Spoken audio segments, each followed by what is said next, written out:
Holy moly, guys.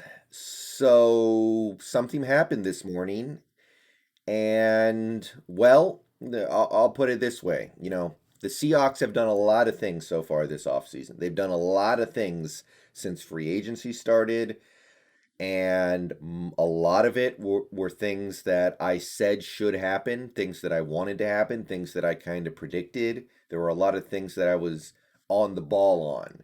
And then there were quite a few things we did where I had the right general idea, but my specifics were a little off. But I kind of thought we were going to be doing something in that general vicinity. So I feel like I've had a pretty good feel of the pulse of the Seahawks offseason so far. They've done a lot of things that I expected them to do. And in many ways, they did the things that I would have done if I were in charge. I got to cop to this one, though.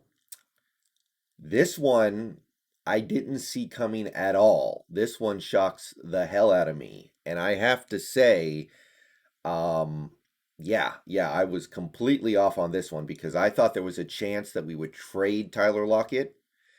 I thought there was a chance that we would just let him play out the last year of his deal and then let him walk. But as of about 15 minutes ago, we got this from Adam Schefter on Twitter. Seattle Seahawks are giving wide receiver Tyler Lockett a 4-year, $69.2 million contract extension, including $37 million guaranteed per source. So we are certainly not trading him, and we are certainly not letting him walk at the end of this season. So, wow, this is a lot to digest. This is a big deal. Not necessarily for this year. If anything, this year it's actually going to make the salary cap situation a little friendlier. And I'll make another video about that as we find out about it. But first of all, we must have gone to Shane Waldron, asked him about Lockett, and he must have said, I think I can use him, which is something that I really thought might not have been the case. I really thought that Shane Waldron might have looked at Lockett and said, I want to get a different kind of receiver to be my number two. And beyond just that, we must also have some confidence that the little signs that I saw with Lockett last year were where it looked like he was physically starting to wear down a little bit. We must have confidence that he's going to be able to move past that he's going to age well. I was very concerned with what I saw from Lockett in some games last year that he was already starting to go down a bad path in terms of his ability to get open, his ability to catch the ball. I think last year he dropped more passes than he had in the last 3 years combined. And yeah, we must have some confidence that he's going to be able to age gracefully, which I have to confess I do not necessarily share.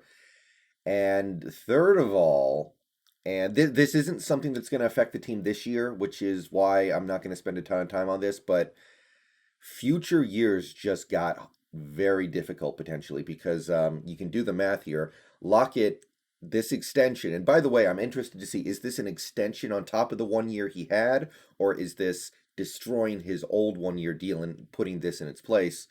I'm sure we'll get more confirmation on that soon. But what happens to Metcalf? Because Metcalf's going to want like 25 mil a year. You know that Jamal Adams is probably going to want 18 to 20 million a year.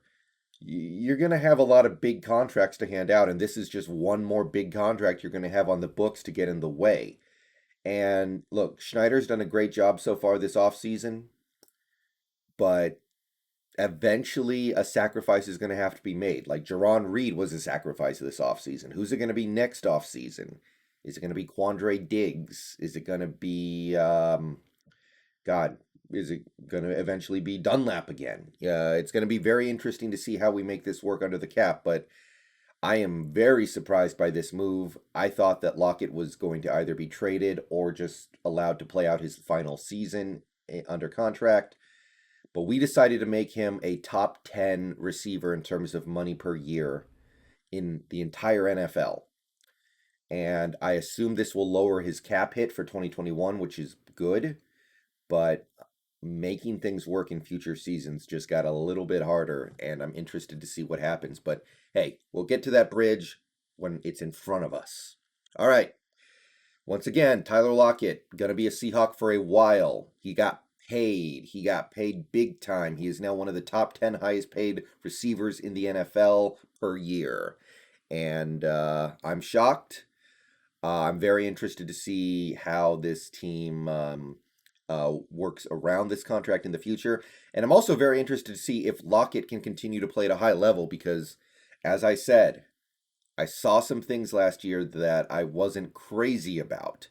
So, peace out, go Hawks. See you guys in stream later. I'll make another video about this if we get contract details. But the general idea, Lockett's going to be a Seahawk for a while. How do you guys feel about it? Peace out, go Hawks.